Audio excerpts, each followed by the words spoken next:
Comienza el tiempo de las entrevistas de actualidad y este martes contamos en este plató con Ibone Bengoechea, directora de Eudel, presidenta de Eudel, ongi etorri. Hola, Egunon. Ayer se reunía usted con Josu Erkoreka para hablar, entre otras cosas, de la elaboración de ese anteproyecto de la Ley Municipal de Euskadi. ¿En qué punto están las negociaciones? Bueno, el Gobierno tiene un mandato del Parlamento y es que en el plazo de un año tiene que presentar el anteproyecto en el propio Parlamento, ¿no?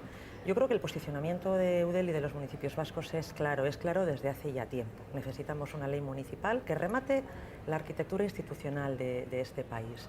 Y ahora además el Gobierno tiene un plazo que yo espero que cumpla. Ayer pues dábamos el pistoletazo de salida oficial en un encuentro con el consejero de Justicia, con Josu Erkoreka, que es quien va a liderar este proceso, en el que hicimos pues un intercambio de cuál ha sido la evolución de los últimos tiempos respecto a no tener aún esta ley, y dos, la oportunidad que supone esta ley, por un lado, porque, como te decía, remata esa arquitectura pues compleja y diversa institucional de nuestro país, por otro lado también porque define cuáles serán nuestras competencias y cuál será ese marco de relaciones con las otras instituciones, y en tercer lugar porque puede servir también de pared de contención y de definición ante la reforma de la actual ley de bases que está promoviendo el Gobierno español. Como usted decía, este mismo fin de semana lo escuchábamos decir que esta ley supondría una oportunidad en estos momentos de incertidumbre. ¿A qué se refiere?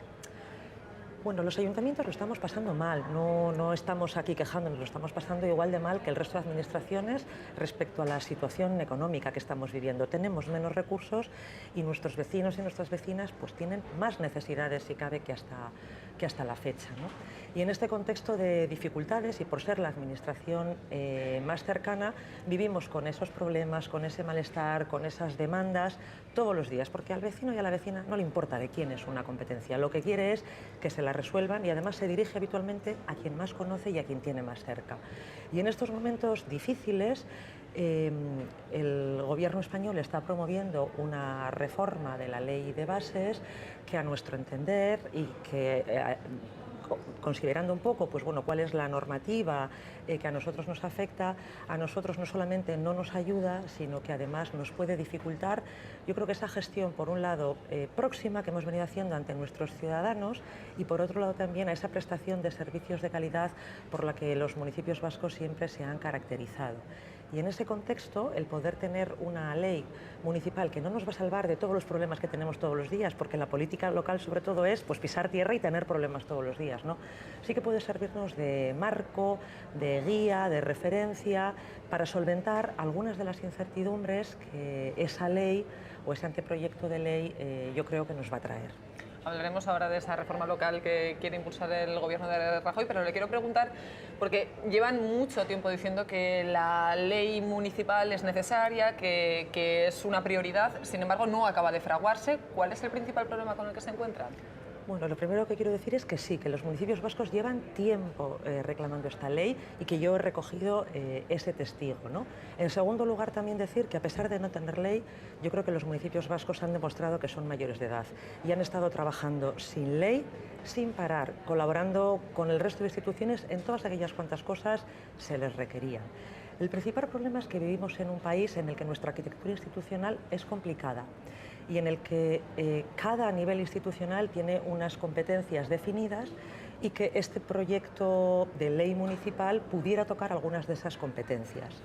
Así que en estos momentos yo sí quisiera aprovechar, bueno, pues ya que estoy aquí, para pedir, ¿no?, que por un lado necesitamos esta ley, es de justicia, pero no solo es de justicia con los municipios, es de justicia también con el país, y pedir a los grupos políticos y también a las instituciones, porque creo que el consenso que se requiere es, digamos, pues de doble carretera, de doble carril, que seamos todos generosos y que aprobemos una ley municipal en un momento en el que los ayuntamientos yo creo que la necesitamos más que nunca, diría, más que nunca. Coincidiendo con esa reivindicación de que se frague finalmente la ley municipal, como decíamos, llega la reforma local de Rajoy, una reforma que usted no ha dudado en tildar de amenaza. ¿Por qué afirma que podría ser una amenaza para Euskadi? Bueno, leyendo todo el articulado, lo que subyace, a mi entender o a nuestro entender, en ese anteproyecto es que los ayuntamientos han gestionado mal, que han sido despilfarradores, que son incapaces de hacer las cosas bien, y entonces, bueno, pues eso hay que meterle mano, ¿no? Yo creo que la situación en Euskadi, te decía antes que estamos sufriendo la crisis como el resto de administraciones, pero que comparativamente hablando, comparando con los municipios del Estado, es distinta. También es verdad que nuestro modelo de ingresos es distinto y nuestro modelo de funcionar ha sido distinto. Es una amenaza primero porque nos quita competencias.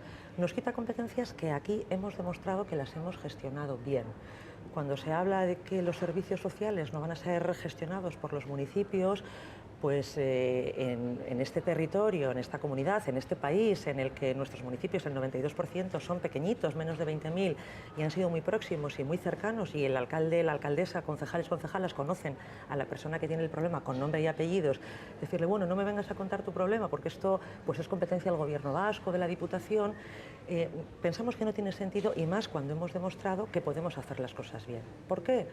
Bueno, pues porque representando más o menos, algo así como el 4% de la población del Estado español, las personas que vivimos en los municipios vascos, el porcentaje de deuda que tenemos por habitante es muy pequeñito comparando con ese porcentaje de personas a las que representamos, y de hecho la media de deuda por habitante en Euskadi es 400 euros menos que en el Estado.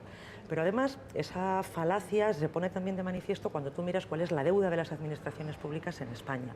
La verdad es que los municipios españoles en su conjunto representan una parte muy, muy pequeñita de esa deuda, que es el 3, algo por ciento. Así que estamos montando una ley que pone en riesgo esa autonomía local, esos servicios de proximidad que en Euskadi además siempre hemos defendido. Y dos, porque a pesar de que esa ley se dice que es profundamente municipalista, es verdad que a lo largo de su articulado, bueno, pues plantea algunas medidas para compensar a los ayuntamientos. Bueno, no os preocupéis, ayuntamientos, que si las comunidades autónomas no os pagan lo que os tienen que pagar, viene el Estado y os ayuda y os salva y retiene. Bueno, esto en Euskadi es inaplicable, es desconocer nuestro modelo, porque los ingresos de los ayuntamientos vienen del modelo, vienen del concierto económico, vienen de la recaudación de las diputaciones, se paga el cupo, hay una parte que va al gobierno y el resto queda en cada uno de los territorios. Eso es desconocer nuestro modelo. Entonces, no conocimiento de nuestro modelo, vacío de competencias, y la siguiente, que nos preocupa ya no como municipio, sino también pensando en la ciudadanía, que es a quienes les prestamos servicios. Esos servicios que vamos a tener que prestar, se está planteando que se presten a un coste estándar. ¿Eso qué quiere decir? Que alguien, no sabemos quién y no sabemos cómo, va a definir cuánto tiene que costar prestar un servicio como la recogida de basura, el transporte público, la limpieza de las calles. Y yo me pregunto, primero, ¿cómo se calcula ese coste estándar? Dos, porque no hay criterio de calidad. Porque un alcalde o un gobierno local en su autonomía puede decidir prestarle un mejor servicio de limpieza. ¿Por qué? Porque sus vecinos se lo demandan. ¿Dónde queda esa autonomía? ¿Cómo se calcula? ¿Para nada valoramos la calidad del servicio?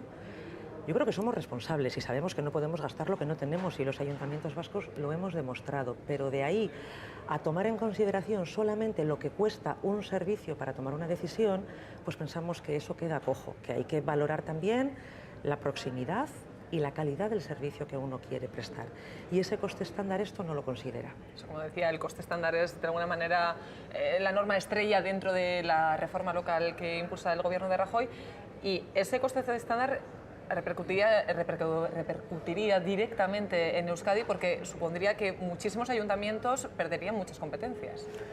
Bueno, y las preguntas que nos hacemos son, si yo tengo un contrato adjudicado y resulta que está por encima del coste estándar, ¿eso qué quiere decir? ¿Que tengo que suspender ese contrato?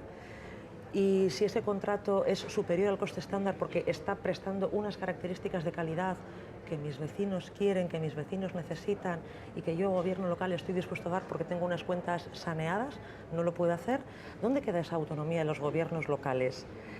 ¿Para qué valen entonces los ayuntamientos? ¿Para chocar manos? ¿Para sonreír? ¿Para decir al vecino o la vecina, bueno, ya sé que esto no te gusta, pero es una decisión que me viene de arriba? Creemos que ese desconocimiento de nuestro modelo pues puede hacernos daño, puede hacer inaplicable determinados articulados, pero también pensamos que si se gestionan los acuerdos suficientes, pudiéramos tener un articulado que nos sirviera de referencia para que prestáramos los servicios de otra manera. En ese sentido, el último texto presentado la semana pasada sí que recoge una cláusula de salvaguarda foral que me satisface en la forma, puesto que reconoce que el sistema aquí es diferente, pero que me sigue generando incertidumbres hasta que no conozcamos cómo se detalla o cómo se articula esa salvaguarda en el articulado final, ¿no? Quiero decir que esa salvaguarda o ese paraguas general no nos satisface en tanto en cuanto no maticemos de qué manera en aquellas cuestiones que tienen que ver con nuestros ingresos y con la gestión que hacemos de nuestros propios recursos, pues queda solventada y queda garantizada, bueno, pues esa autonomía local en la toma de decisiones. De las críticas que ha generado esa reforma local, la oposición asegura que lo que busca es la privatización de muchos de los servicios que hoy por hoy tienen los ayuntamientos. ¿Está de acuerdo con esa opinión? Pues claro, es que nos quedan dudas, porque si estamos prestando un servicio a un coste superior al coste estándar y se nos obliga a prestarlo a un coste inferior, ¿esto cómo se hace? Si hay imposibilidad o hay que traspasar medios materiales, hay que traspasar medios humanos entre administraciones, porque la normativa así lo prevé, la única manera de abaratar costes es otorgárselo, casi haciendo una subasta, y otorgárselo a quien más barato lo haga, ¿no? Entonces, yo creo que compartimos que el criterio económico es un criterio fundamental a la hora de prestar un servicio. Ya le decía antes que no estamos fuera de la realidad y estamos viviendo los momentos que vivimos, y todos los municipios me consta que queremos ser, pues, eficaces y eficientes. Pero eso es una cosa, y otra cosa es olvidarnos de dos principios que, al entender de los municipios vascos, van indisolublemente pegados a ese principio económico, ¿no? Que son el principio de proximidad. No es casual que en Euskadi haya tantas mancomunidades, es porque hemos entendido el valor del municipio pequeño, y hemos entendido también que cuando un municipio muy pequeño no puede prestar unos servicios, era conveniente que se agrupara esa prestación de servicios a través de las mancomunidades. Ese es un estilo propio de hacer de aquí. Por lo tanto, el valor de la proximidad y, en segundo lugar, el valor de la calidad de servicio. En esa línea de lo que me está subrayando está esa cláusula de foralidad que ustedes quieren esgrimir para que finalmente la reforma local no se aplique en Euskadi. Para que la gente entienda mejor a qué se refieren cuando hablan de cláusula de foralidad. Bueno, hay algunas cuestiones que evidentemente van a ser aplicables, como es en la actual ley de bases de régimen local. Pero en todo lo que tiene que ver o que afecta, en definitiva, a competencias forales respecto a la tutela financiera de los municipios, respecto a cuál tiene que ser ese coste estándar y si tiene que ser así, respecto a cómo van a ser las compensaciones entre administraciones cuando una administración asuma determinadas competencias, respecto a si esa ley permite la delegación de competencias, cómo se articula eso en nuestra arquitectura institucional, porque incluso a diferencia de otras diputaciones, evidentemente las diputaciones vascas son forales y tienen competencias que otras diputaciones no tienen, ¿no? Todo eso, pues, está en el aire, y nos gustaría saber cómo se articula para tratar de mitigar ese impacto que es recentralizador y que trata de corregir desviaciones supuestas por el gobierno español respecto a los municipios, y que yo creo que en el caso de los municipios vascos, pues no es la realidad. En general hemos sido responsables y en general hemos gestionado bien. Su malestar está claro y está argumentado. Sin embargo, no sé si ha habido algún tipo de receptividad por parte del gobierno central hacia estas críticas.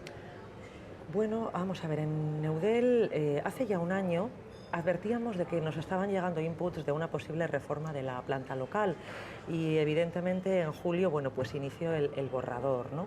A lo largo de este tiempo hemos transmitido estas cuestiones de una manera más técnica, de una manera más tal vez jurídica, tanto a la Federación Española de Municipios y Provincias, que tiene una relación directa y participa en la Comisión Nacional de Administración Local, etcétera, para hacerle saber el posicionamiento de los municipios vascos, como al propio Ministerio español. En cualquier caso, el primer borrador que conocíamos ni siquiera reconocía esta singularidad foral, era un desconocimiento absoluto, no sé si era, digamos, hecho a propósito, ¿no?, para que después luego lo pidiéramos por ir. No sé, me queda la duda, un desconocimiento tan grande de nuestro sistema de financiación, pero ni siquiera lo reconocía. Bueno, así lo pedimos, y además, bueno, pues el propio Congreso español aprobó por amplísima mayoría que este anteproyecto debía de reconocer esa singularidad, y de hecho el último borrador sí que la incorpora. Lo que no sabemos es el alcance, y como este documento ha tenido pues varias versiones y cada vez que efectúa un trámite pues se van incorporando, digamos, pues nuevas propuestas, hasta que no tengamos el borrador definitivo que entra ya, digamos, a trámite parlamentario, no lo podremos saber, pero seguro que se acuerda. Esto empezó con que vamos a hacer que desaparezcan los municipios más pequeños, en aquellos en los que son menores de X habitantes, pues que ni siquiera haya concejales o concejalas liberados, vamos a limitar. Era como una cortina de humo que generó mucho ruido mediático en contra de los cargos electos, en un momento además peligroso en el que la desafección de la ciudadanía hacia la política es muy grande. Y después todo aquello pues quedó en agua de borrajas, pero pues han ido apareciendo otras amenazas como esta del coste estándar, que se repite a lo largo de todo el texto, y luego pues el vaciado de algunas competencias que en base al texto pues se devuelven a las comunidades autónomas. Hacía referencia a esa receptividad por parte del Gobierno central, porque mucho se está hablando con otras leyes, con la ley Wert, por ejemplo, con la ley del aborto, por recordar algunas de las más cercanas en el tiempo, de esa política de rodillo que de alguna manera está llevando a cabo el Partido Popular por esa mayoría absoluta que tiene. No sé si eso también tiene el miedo que incida en esta reforma local. Bueno, evidentemente el Gobierno español puede sacar las leyes que desee porque tiene la mayoría parlamentaria para hacerlo, pero eso no quiere decir que esas leyes sean acertadas, quiere decir que tiene la mayoría para hacerlo. Yo insisto, en el caso de Euskadi, a nada que uno conozca nuestro modelo, determinados artículos son absolutamente inaplicables. Es decir, el Estado español no puede retener a la comunidad autónoma del País Vasco ninguna cantidad para abonársela a los ayuntamientos vascos, porque el modelo no funciona así, porque es Euskadi quien paga el cupo al Gobierno español y la recaudación se hace aquí. Entonces, yo creo que no nos va a quedar más remedio que entendernos, así lo espero. Seguimos hablando de algunos de los objetivos que según el Gobierno central busca esta reforma local, sería el de la transparencia, una frase, un término que se está utilizando mucho últimamente. Precisamente como estamos en Bilbao, Bilbao ha sido reconocida 2 veces por su trabajo en pro de la transparencia. ¿Es el modelo de Bilbao el que tienen que seguir el resto de municipios? Bueno, yo creo que cada municipio es autónomo para tomar sus propias decisiones. En Eudel sí que hemos entendido que la transparencia era un eje, era un vector a trabajar en estos años, y en ese sentido estamos trabajando por crear una red de municipios vascos transparentes, porque no todos los municipios son igual. No es lo mismo una ciudad como Bilbao de 351.000 habitantes que un municipio pequeñito de 400 en cuanto a recursos materiales, recursos personales, personal técnico para llevar a cabo determinadas tareas. Incluso las demandas de la propia ciudadanía de uno y otro municipio no son los mismos, ¿no? Pero sí nos hemos encontrado que en esos encuentros que hemos hecho, pues algún municipio que puntuaba bajo en transparencia no sabía por qué, y eso, bueno, pues está bien saber por qué uno puntúa bajo. No es un echado de culpas, no es un quedar mal ante la ciudadanía, sino saber qué cosas puedo mejorar, es una oportunidad de mejora, ¿no? ¿Y por qué tengo que hacerlo? Había municipios que ni siquiera sabían que existía ese ranking, tal vez porque eran muy pequeños y nadie los consideraba, pero a la hora de participar en estas jornadas han dicho, bueno, yo aunque sea pequeño y no salga en este listado, me interesa hacer las cosas bien y quiero hacerlo. Así que sí, yo creo que ese es un eje importante, en nuestro caso de la ciudad de Bilbao, pero también he detectado un gran interés en muchos municipios vascos por trabajar ese eje, sí. ¿Cuáles son los principales problemas a los que se enfrentan? ¿Cuáles son esos índices que no sabían que no estaban cumpliendo? En el caso de Bilbao lo hemos tenido claro. El primer año fuimos los primeros. En la segunda ocasión bajamos un poquito y quisimos preguntar, bueno, ¿qué es lo que pasa? Bueno, a veces te puede pasar que estás cambiando algo en un apartado de la web y en un momento dado, el día que te hacen la evaluación, no estás, ¿no? En nuestro caso, en el caso del Ayuntamiento, sí que nos estamos adelantando a todos los indicadores que la Ley de Transparencia pide, pero creo que debemos ir más allá, que si uno hace las cosas bien y no tiene nada que esconder, no pasa nada. En este momento en el Ayuntamiento estamos trabajando en ofrecer datos en abierto. Uno puede ir ya buscando los datos de contratación, que son algunos que la ciudadanía, bueno, pues más interés les suscita o que más recelos pudieran suponer, bueno, cuáles son las contrataciones que se han hecho, qué tipo de licitación, cuántos, que esos datos también después, bueno, pues uno se los pueda descargar en un formato en su ordenador y pueda jugar con ellos. Ya no solamente es transparencia, informar ¿para qué? Que es para participar, ¿no? Y para escuchar y para que la gente pueda tener opinión de algo. Si no lo comunicas, si no lo informas, no pueden tener. Y por otro lado nos queda todavía un trabajo para desarrollar en ofrecer datos en abierto. El viernes en Eudel presentaban ese código ético. ¿Qué busca el código ético? Mira, descubrimos que tras las reuniones de la Ejecutiva siempre nos quedaba la preocupación de las cosas van mal y la gente ya como que está empezando a no creer en nosotros, ¿no? Y es verdad que los medios de comunicación pues siempre sacáis pues el caso feo, quien lo ha hecho mal, y está bien denunciar esas cosas, pero muchas veces se nos olvida que la mayoría pues es gente honesta. O sea, yo es que estoy encantada, estoy conociendo a alcaldes, alcaldesas de todos los partidos políticos que están volcados en su pueblo, volcados en su ciudad, meten horas, que se las quitan a la familia, que se las quitan a los amigos, y es gente que está haciendo las cosas bien. ¿Cómo podemos transmitir que aunque haya gente que haga las cosas mal, los mínimos, somos personas y siempre hay alguien que se equivoca y que comete errores y graves, la mayoría hacemos las cosas bien? Y pensando en cómo podíamos transmitir esto, bueno, simplemente con decirlo parece que no basta, se nos ocurrió pues, la posibilidad de adoptar un compromiso, pero decíamos, bueno, esto puede ser papel mojado, ¿no? Escribimos que vamos a ser limpios, transparentes, que vamos a dar cuenta al gobierno abierto, honestos, íntegros, ¿y qué?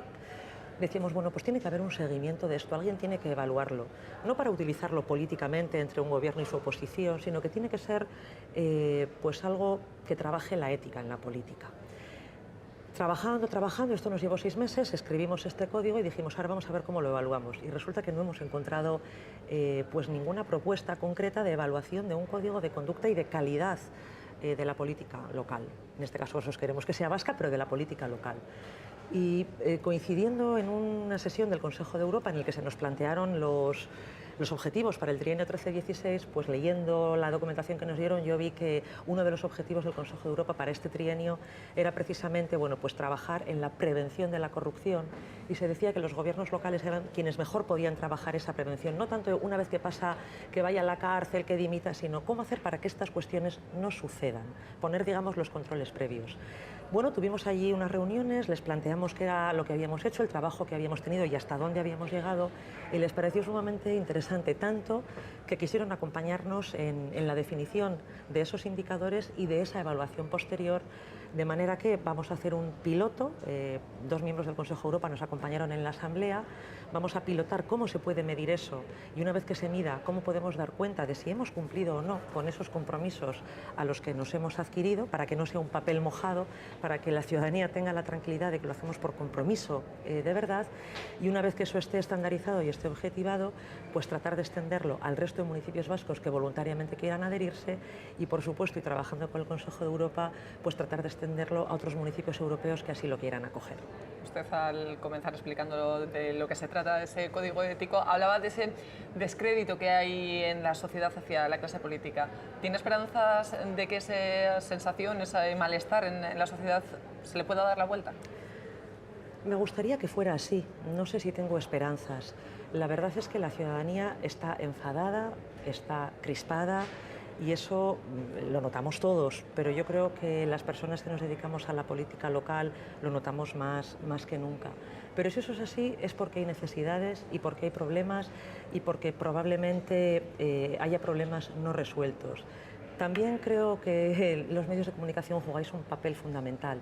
Está muy bien informar de las cosas que se hacen mal, pero creo que también está muy bien poner en valor a la cantidad de personas que hacen las cosas bien, que nunca salen en una portada, que nunca Siempre hay una crítica para los medios de comunicación. No, no es una crítica, es una petición. Es verdad que las cosas que contáis suceden, y si no sucedieran no las contaríais, pero también es verdad, y yo ahora por eso aprovecho y os doy las gracias, que en política local, que es la que yo conozco de primera mano, hay muchísimas más personas, diría que infinitas más, que lo hacen por vocación, que lo hacen quitando horas de su vida personal, que lo hacen levantándose a la madrugada porque en un municipio rural pequeño alguien ha tenido un problema con el agua y eso no se ve, y hoy yo aprovecho y lo pongo en valor. Personas que son honestas y que no tienen ningún problema en firmar un compromiso como el que hemos presentado, que es muy exigente, pero no tienen problema en asumirlo porque ya lo están haciendo.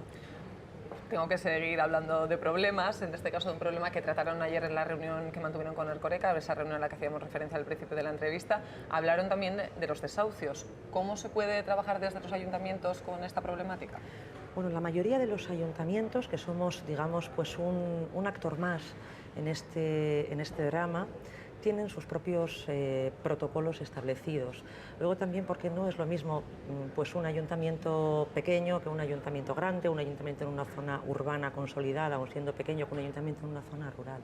Pero además de eso, como saben, pues estamos trabajando en un protocolo interinstitucional con el Tribunal Superior de Justicia y el Gobierno vasco, tanto con la Consejería de Empleo y Asuntos Sociales como con la Consejería de Justicia, y simplemente hicimos un repaso al estado de la cuestión y decirle que esas personas que sufren desahucios, y como sucede con todos los problemas que le pasa a cualquier persona, sea la competencia de quien sea, siempre se dan en municipios. Por lo tanto, los municipios siempre están afectados. Otra de las noticias que nos ha llegado últimamente mucho, y de hecho hoy también hemos sabido que en Araba también se va a hacer, son las consultas populares. Hoy mismo se confirmaba que en Araba se va a hacer una sobre el fracking, se han hecho sobre el puerta a puerta, sobre las corridas de toros. No sé qué opinas sobre las consultas populares. Yo creo que está siempre bien escuchar a la ciudadanía. Lo que pasa es que las consultas populares son una herramienta más de escucha. Hay muchas más. Y se hacen pues de la manera en la que son posibles, no están estandarizadas, no hay metodología, pero tampoco hay una metodología para las elecciones que en el fondo es otra consulta popular y tampoco todo el mundo participa, ¿no? Yo personalmente apuesto por escuchar y la consulta popular es otra fórmula más de escucha, hay muchas más. En el caso de los municipios, cada cual puede tener su propio sistema de escucha desarrollado y me parece que es un input más que un gobierno recibe a la hora de tomar sus propias decisiones. Se lo decía porque siempre que se realiza una consulta popular se habla mucho de si es o no es vinculante. ¿Cree que habría que establecer de alguna manera alguna norma para regularizar si son o no vinculantes las consultas populares? Pues a veces es difícil, depende cómo resulte la norma, ¿no? Quiero decir que se puede establecer una norma para valorar si una consulta popular es o no vinculante y después tener un índice de participación muy bajo y que esa decisión pues sea tomada por una minoría, ¿no? Depende cómo sea esa norma. Si es buena, evidentemente sí. Vamos agotando el tiempo, apenas nos quedan 5 minutos para acabar esta entrevista y como sé que me van a quedar muchísimas preguntas, pero no quiero que me queden todas en el tintero, quería preguntarle ya sobre el futuro de Eudel. Los ayuntamientos de Bildu suspendieron en enero las aportaciones a Eudel. No sé cómo está la situación, cómo están las relaciones. Bueno, ellos efectivamente decidieron suspender las aportaciones hasta que no se hiciera una reflexión profunda. Nosotros queremos concretar a qué se refiere esa reflexión profunda, pero, insisto, seguimos con las manos abiertas y deseosos de que participen con nosotros en todas aquellas cuestiones fundamentales que afectan al municipalismo vasco. Y tenemos dos importantes encima de la mesa. Por un lado, la reforma de la ley de bases del Gobierno español y, por otro lado, la oportunidad de la ley municipal. Yo sigo haciendo el llamamiento que, independientemente de no estar de acuerdo en algunas cuestiones, de seguir manteniendo esa suspensión de la aportación de las cuotas voluntarias de determinados municipios, creo que los municipios vascos nos merecemos, todos, que sigamos trabajando por ellos.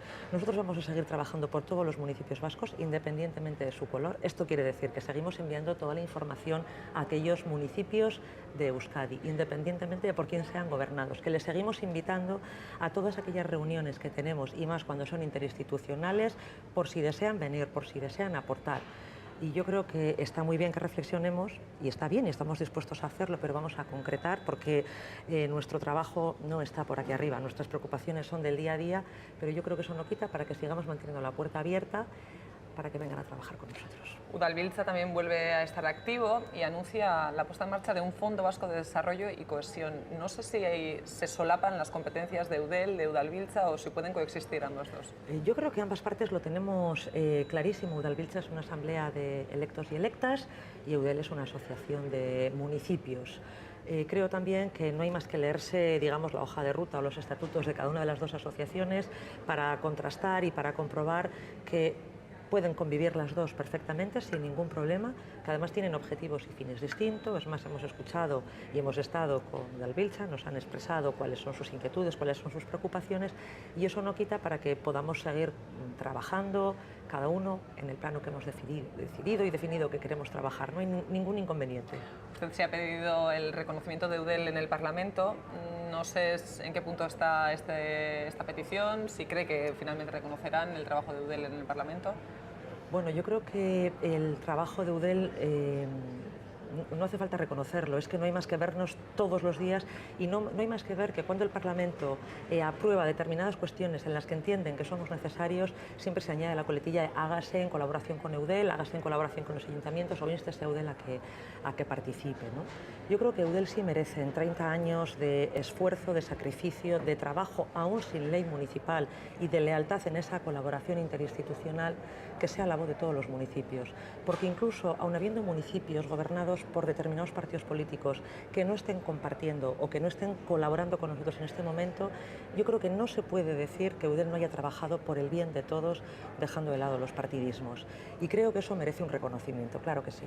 Usted, además de presidenta de Eudel, es también concejal en el Ayuntamiento de Bilbao. Aquí muy cerca, apenas unos metros, tenemos este nuevo acceso de San Mamés Barria. Ha pasado ya más de una semana desde que se inaugurara. ¿Cuál es la valoración que hacen? Bueno, en primer lugar, que todo cambio supone afecciones y que las personas somos animales de costumbres y que todos los cambios en sus inicios generan disfunciones. Así que hacer valoraciones, pues el primer día que se abren porque ha habido atascos, al de 3 días, pues no tiene demasiado sentido. Creo que los cambios hay que mirarlos con una perspectiva de medio plazo, cuando menos, ¿no? Sí decirle que esta semana, por los datos que tengo, y además he hablado hoy mismo con el concejal de Circulación y Transportes, pues han ido funcionando a pesar de lo aparatoso del cambio del primer día. Decirle también que me consta que hay vecinos y vecinas, bueno, pues preocupados y afectados, y que ayer mismo a la tarde el propio concejal se reunió con ellos tratando de acercar posturas y ver qué peticiones concretas, bueno, pues pueden solventar esas dificultades que ellos manifiestan, que hoy mismo iba a comparecer ante los grupos políticos, así que no lo voy a adelantar yo qué es lo que le está adelantando en este momento, pero sí que los cambios afectan, pero que a la vista de los datos de estos últimos días, pues los nuevos accesos están funcionando. Bueno, Bengoechea, hemos agotado la media hora de entrevista que teníamos. Como decía, me han quedado muchas preguntas por hacerle, así que espero que vuelva a acudir a este plato de TV hoy. Es que ricasco. Y es que, por lo tanto, hasta aquí la entrevista de actualidad del día. Volveremos mañana, como siempre, a la misma hora. Ordura arte, egunon naizan, agur.